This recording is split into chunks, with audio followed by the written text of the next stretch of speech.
তখন সেই আমার ওবেডিয়েন্ট সার্ভেন্টের সঙ্গে দেখা করার জন্য মুন্সিগঞ্জ থেকে ঢাকা থেকে মুন্সিগঞ্জে রওনা দিই। এইখানে তো ওখানে আমাকে আব্বাই আমাকে ক্লাস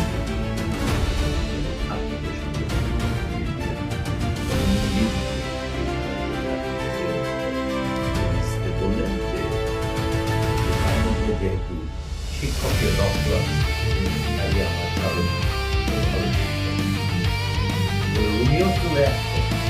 আমি দেখি আমার সামনে 150 ছাত্র এবং 3 শতের আমার দিকে তাকিয়ে আসছে। আমি তো নামাজ পড়লাম, কিন্তু জানো কোন রকম ভাবে পড়ালাম এবং সবাই বেশ খুশিও হলো। কিন্তু আমাকে পড়াতে দেওয়া হলো বাংলা ব্যাকরণ। পড়ানো তো বড় কঠিন ব্যাপার, কেমন? কিন্তু সেই পড়াতে গিয়ে আমি বাংলা ব্যাকরণকে গভীরভাবে বুঝতে চেষ্টা করেছি এবং আমি বুঝতে চেষ্টা করেছি।